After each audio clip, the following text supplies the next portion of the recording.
Hello students, स्वागत है आप सभी का मेरे यूट्यूब चैनल में।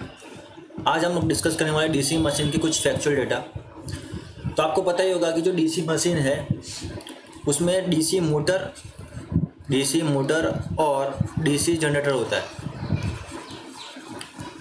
डीसी मोटर जो होता है वो फ्लेमिंग लेफ्ट हैंड रूल के हिसाब से काम करता है, और जनरेटर जो होता है वो फ्लेमिंग के राइट हैंड के हिसाब से काम करता है, वर्क करता है।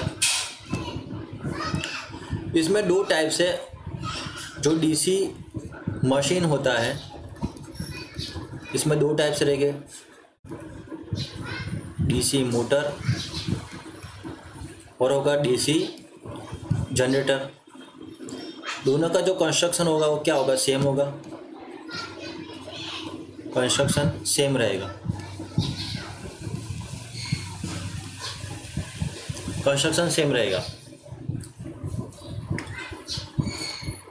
और हम बात करें इसमें जो होगा सेल्फ एक्साइटेड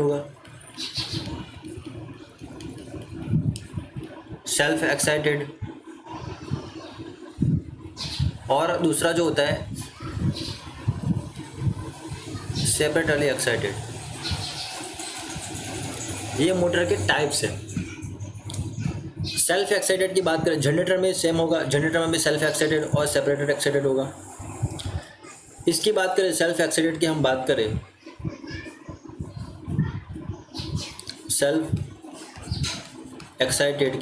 करें तो इसमें भी दो टाइप से रहेंगे, शंट जनरेटर और यहाँ पे होगा सीरीज जनरेटर। मोटर भी हम बोल सकते हैं शंट मोटर, सीरीज मोटर, और लास्ट में जो होगा कंपाउंड मोटर, और हम बोल सकते हैं जनरेटर। ठीक है ना। और ये जो कंपाउंड जनरेटर जो होता है और मोटर की हम बात करें,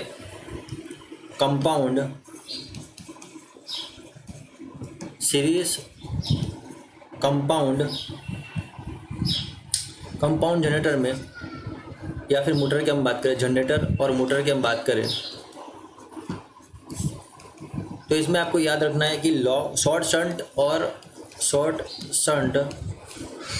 होता है लॉन्ग शंट।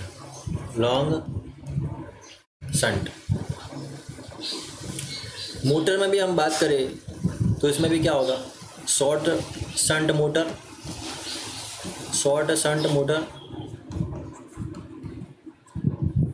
और लॉन्ग शंट मोटर। ठीक है ना। अब ये जो डीसी मोटर जो होगी या फिर डीसी मशीन की हम बात करें तो इसमें मेनली दो पार्ट्स होते हैं। ये आपको शायद पता ही होगा कि स्टेटर और रोटर। स्टेटर जो होता है ये आउटर पार्ट होता है, outer part of DC machine.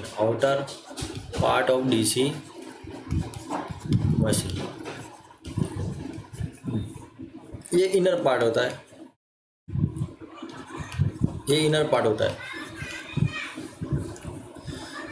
ठीक है ना। इसमें आपको पता होगा कि जो स्टेटर होता है इसमें पोल कोर और पोल शू ये लेमिनेट किया होता है, लेमिनेटेड होता है। और इसमें क्या होता है, रोटर में आर्मेचर कोर और आर्मेचर वाइंडिंग आपको देखने को मिलेगी। आर्मेचर कोर और आर्मेचर वाइंडिंग आपको देखने को मिलेगी।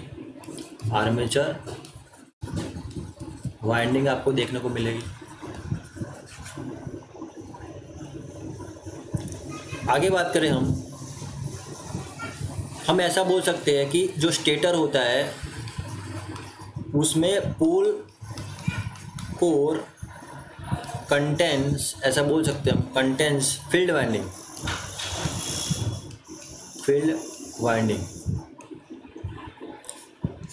आपको शायद पता होगा, ये जो होगी ये हमारी फील्ड वाइंडिंग होगी। ये जो पोल शू होता है, पोल शू, ये पोल शू का होता है, स्टेटर में होता है। और इसका यूज़ क्या होता है, तो जो फ्लक्स आता है जो फ्लक्स आता है उसको स्प्रेड करने के लिए यूज़ होता है, स्प्रेड, ठीक है।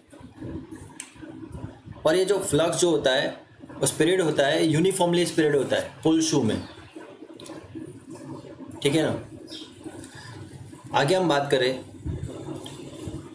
आर्मेचर की, हम बात करें तो हम ऐसा लिख सकते हैं कि आर्मेचर वाइंडिंग, आर्मेचर जो वाइंडिंग होती है, armature winding done in armature core slot, ठीक है। अब एक इम्पोर्टेंट पार्ट होता है जिसका नाम है कम्यूटेटर।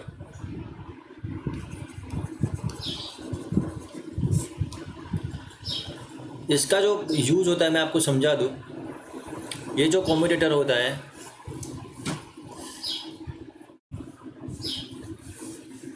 तो इसका काम क्या होता है ये जो होता है, it is a rotating part of DC machine, it is a rotating part of DC machine, ठीक है ना। इसको मेंटेन किया जाता है, कहाँ पे मेंटेन किया जाता है, इसको मेंटेन किया जाता है, मेंटेन्स इलेक्ट्रिकल कनेक्शन बिटवीन, कहाँ पे, रोटेटिंग रोटर और स्टेशनरी जो ब्रशेस होते हैं, उसके बीच में इसको मेंटेन किया जाता है, ओके। और इसको हार्ड ड्रॉन कॉपर जो होता है, हार्ड ड्रॉन कॉपर बनाने के लिए यूज़ होता है। ये मटेरियल यूज़ होता है बनाने के लिए, ठीक है ना।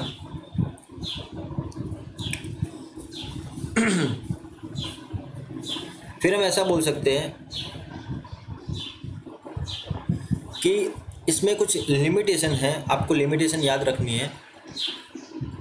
तो इसकी जो लिमिटेशन है क्या है कि 650 वोल्ट से ज़्यादा हम इसको यूज़ नहीं कर सकते। इसकी डिज़ाइन जो की जाती है 650 वोल्ट तक की जाती है। और डीसी जनरेटर जो होता है, आपको याद रखना है, डीसी जनरेटर में इसका काम क्या होता है, तो एज ए ये क्या काम करता है, मैकेनिकल रेक्टिफायर इसको बोलेंगे, मैकेनिकल रेक्टिफायर जैसा काम करता है ये। और मोटर जो होगी, मोटर में कैसे काम करेगा ये, तो मैकेनिकल इन्वर्टर बोल सकते हैं, मैकेनिकल इन्वर्टर।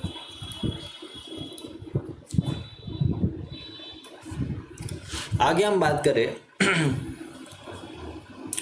तो लैप वाइंडिंग और रहेगा हमारा दूसरा वेव वाइंडिंग।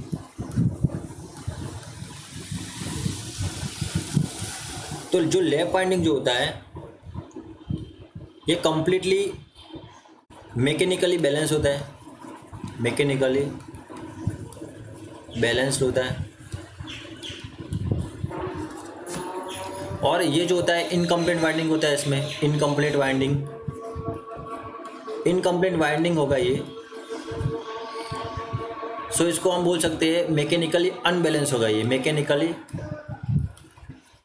अनबैलेंस होगा, ये मैकेनिकली अनबैलेंस होगा। और इसका काम क्या होता है, ये कब यूज़ होता है, डमी कॉइल में यूज़ होता है, डमी, ठीक है ना। और इसमें जो नंबर ऑफ पैरेलल पाथ होते हैं, नंबर ऑफ किसकी मैं बात कर रहा हूँ, लेफ्ट वाइंडिंग की, number of parallel path, number of parallel path जो होगी equal to number of pole, equal to number of pole, number of pole. तो ऐसा लिख सकते हैं, इज इक्वल टू क्या होगा, ए इज इक्वल टू बी हम बोल सकते हैं। इसमें ए इज इक्वल टू क्या होगा, 2 होगा। Number of parallel path always equal to 2, a number of parallel path जो होगी इक्वल हमेशा कितने रहेंगे, इक्वल टू 2। और आगे हम बात करें इसके बारे में,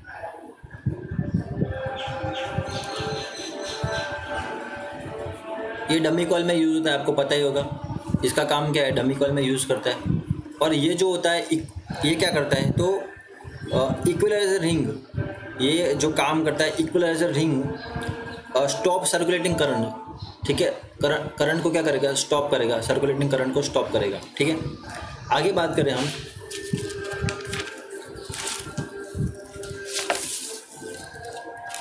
आगे बात करें हम, तो जो ब्रशेस होते हैं, numbers of brushes, numbers of brushes, number of जो ब्रशेस होते हैं आर इक्वल, हम बोल सकते हैं क्या, कैसे होते हैं, आर इक्वल और 2 equal to number of parallel path.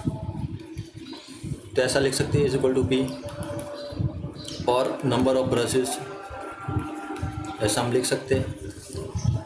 यहाँ पे हम लिख सकते हैं नंबर ऑफ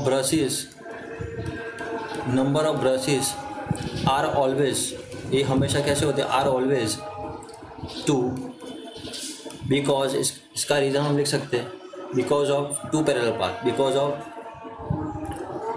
2 पैरेलल पाथ। तो इज इक्वल टू हम 2 लिख सकते हैं।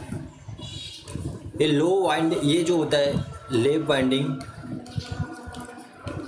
ये लेफ्ट वाइंडिंग जो होता है लो वोल्टेज और हाई करंट, और यहाँ पे हाई वोल्टेज और लो करंट यूज होता है, ठीक है। आगे हम बात करें, तो कंडक्टर करंट, जो कंडक्टर करंट होगा, कंडक्टर करंट लेफ्ट वाइंडिंग के लिए क्या होगा, I C is equal to I A armature current by A, आपको याद रखना है। और इसमें जो कंडक्टर करंट होगा I C is equal to क्या होगा, आई ए बाय 2, ये आपको याद रखना है, ठीक है। चलिए आगे हम बात करते हैं ब्रशेस के बारे में, हम बात करते हैं ब्रशेस। तो ये जो ब्रशेस होते हैं क्या होते हैं, ये स्टेशनरी पार्ट होते हैं, स्टेशनरी पार्ट होते हैं ऑफ डीसी मशीन, ऐसा लिख सकते हैं। कार्बन, ये जो ब्रश होते हैं ये कार्बन से बने हुए होते हैं, कार्बन, इसमें कार्बन का यूज होता है, ठीक है। कार्बन ब्रशेस प्रोवाइड, क्या प्रोवाइड करते हैं, सेल्फ लुब्रिकेशन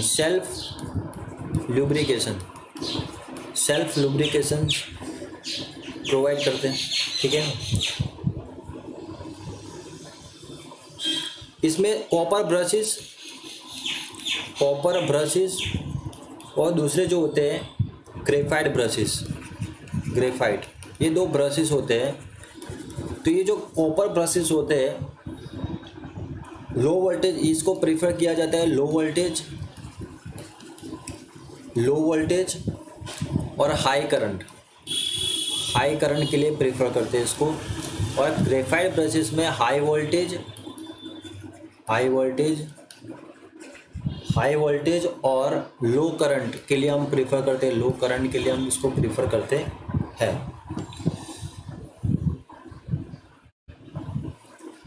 ओके, तो ये था ब्रशेस। आगे हम बात करें, आपको शायद पता होगा कि ये जो है separated excited DC generator, separated excited generator है। तो ये जो जनरेटर होगा इसमें हम बात करते हैं, यहाँ से हम क्या करेंगे, एक्साइटेशन देंगे,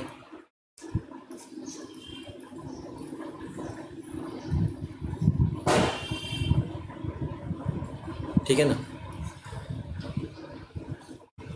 ये हमारा वोल्टेज होगा,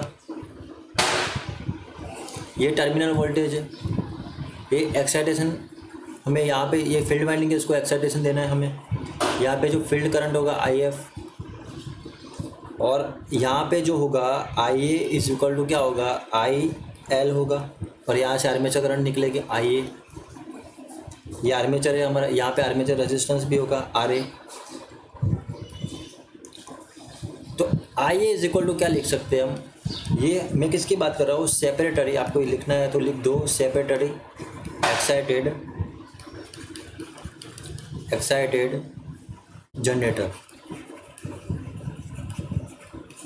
सेपरेटरी एक्साइटेड जनरेटर।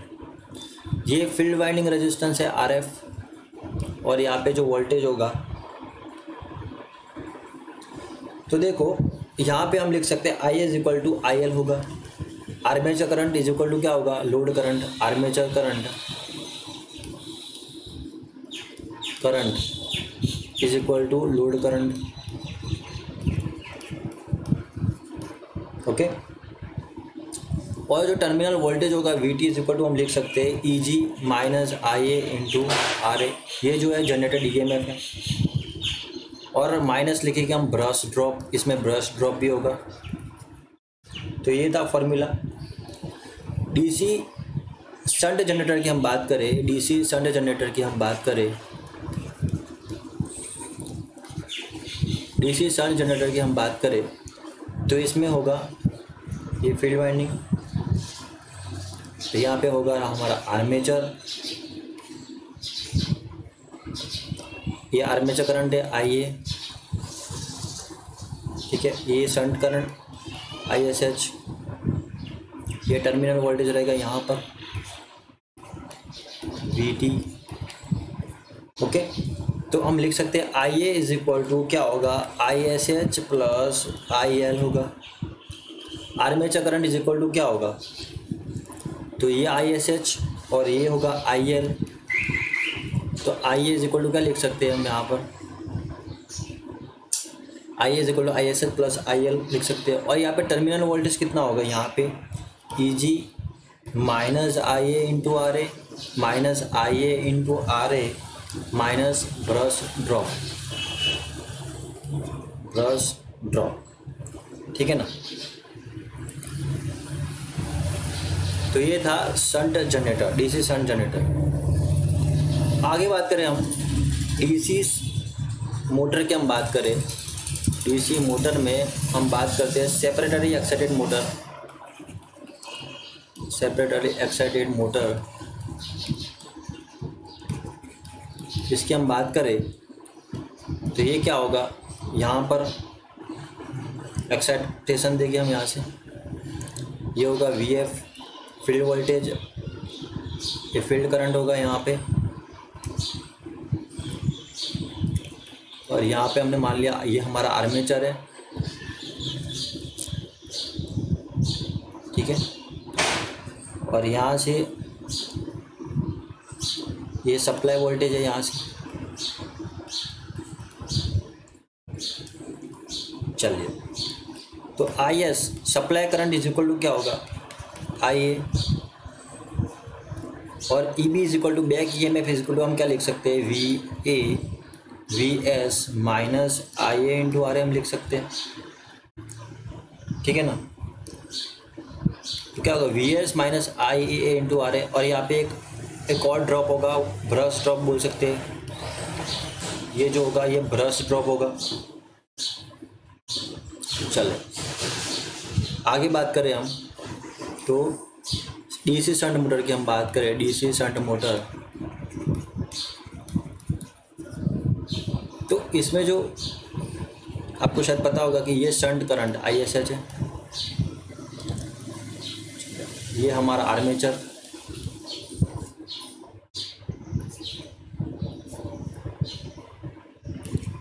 ये सप्लाई वोल्टेज, ये बैक EMF रहेगा EB। तो IS इज इक्वल टू क्या लिख सकते हैं, IS is equal to IA plus ISH होगा ना यहाँ पर, और E B is equal to क्या लिख सकते हैं हम यहाँ पर, V S minus I A into R A हम लिख सकते हैं। तो वी एस क्या होगा, V S minus I A into R A minus brush drop होगा। चलिए, तो ये फॉर्मूला जो था डीसी शंट मोटर का था। आगे हम बात करें डीसी सीरीज़ मोटर की, हम बात करें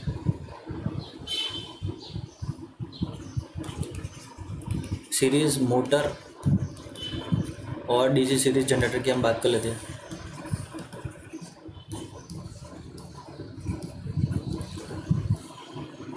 तो इसमें क्या होगा, यहाँ पे हम डीसी सीरीज़ मोटर की हम बात करें, सीरीज़ में क्या होगा, फील्ड वाइंडिंग और आर्मेचर दोनों क्या होंगे, सीरीज़ में होंगे।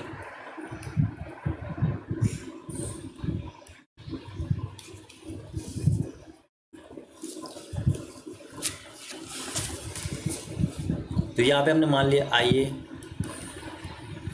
ये होगा back E M F E B, इधर आर ए मान लिया हमने, और ये आर एस ई हुआ या आई एस सप्लाई करंट। तो I A is equal to हम क्या लिख सकते हैं, I A is equal to I S E is equal to load current, और E B is equal to क्या होगा यहाँ पे, E B is equal to V S minus I A R A plus R S E होगा। इसको हम next lecture में पढ़ाएंगे जनरेटर को।